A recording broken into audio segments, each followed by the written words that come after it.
Assalamualaikum warahmatullahi wabarakatuh.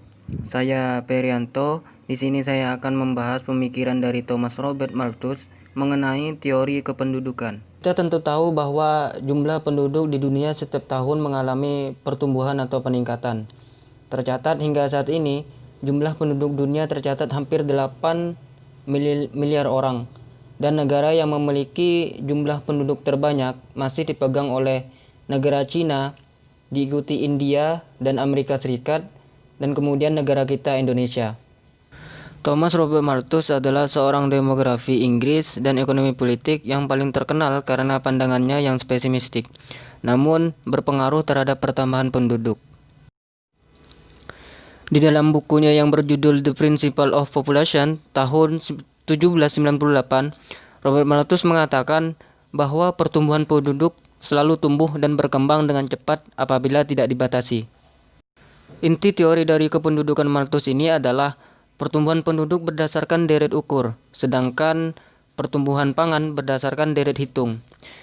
Yang artinya pertumbuhan manusia itu lebih cepat daripada pertumbuhan pangan. Malthus juga beranggapan bahwa bahan makanan penting untuk kelangsungan hidup, namun hawa nafsu manusia tidak dapat dibatasi. Kemudian menurut Malthus, persediaan sumber daya alam bertambah dalam kondisi yang terus menurun, sedangkan permintaan dari penduduk yang terus bertambah meningkat lebih cepat pada tingkat geometris. Menurut pendapat Malthus, ada faktor-faktor pencegah yang dapat mengurangi kegoncangan dan kepincangan terhadap perbandingan antara penduduk dan manusia, yaitu dengan jalan positive check dan preventive check. Positive check ini yaitu faktor yang dapat menghambat jumlah kelahiran yang lazimnya dinamakan restraint. Termasuk di dalamnya adalah penundaan masa perkawinan dan juga program KB. Kemudian yang kedua, preventive check. Ini biasanya dapat menurunkan kelahiran pada negara-negara yang belum maju, yaitu adalah seperti adanya bencana alam, wabah penyakit, dan juga peperangan. Dari pemikiran atau teori Malthus tadi, bahwa terdapat kelemahan dari teori tersebut. Yang pertama adalah Malthus tidak yakin hasil preventive check, dan dia tidak yakin bahwa ilmu pengetahuan dapat mempertinggi produksi bahan dan makanan dengan cepat. Dan kemudian dia kurang memperhatikan bahwa teknologi dan industrialisasi dapat memberikan efek yang cukup besar bagi keberlangsungan hidup.